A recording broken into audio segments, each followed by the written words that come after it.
The signs of an apostle were performed among you with signs and wonders and mighty works. Again, Paul justifies who he is by the miracles he performed.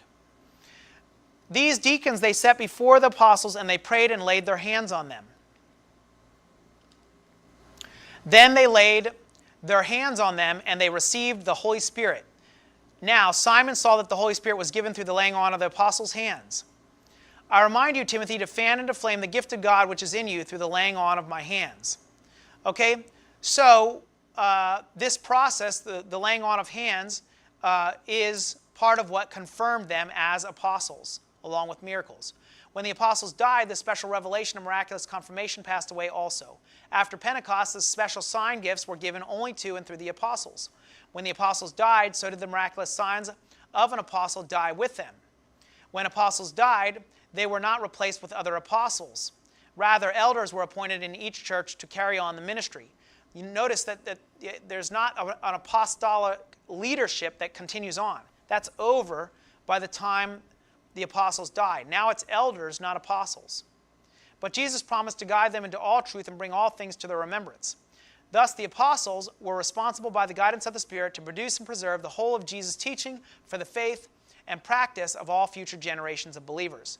This teaching was the basis of the church until Jesus returns. There is an unbroken chain of testimony after the time of the apostles, excepting the 27 books of the New Testament.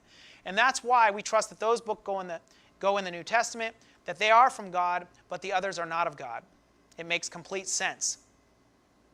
The Apostle John taught Polycarp.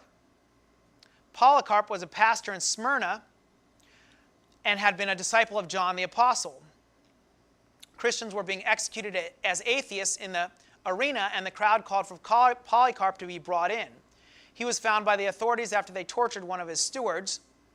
He was commanded to say, "Away with the atheists," so he did, but he was referring to his captors. His final words before he was burned alive were, 86 years I have served Christ, and he has done me no wrong. How can I blaspheme my king, the one who has saved me?" Polycarp taught Irenaeus.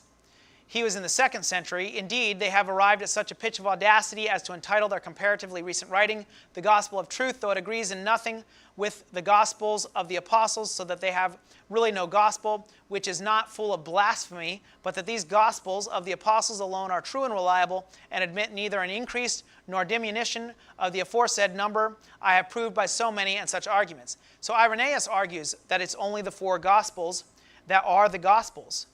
These other ones are garbage. The New Testament revelation was complete by the time the apostles all died. That is, they all died prior to AD 100 in the 1st century. Even critics agree the New Testament was finished by AD 100. It's nearly unanimous that the entire New Testament was completed in the 1st century.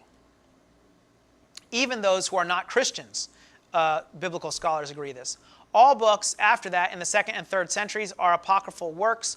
The only record we have from the time of the apostles is the 27 books of the New Testament.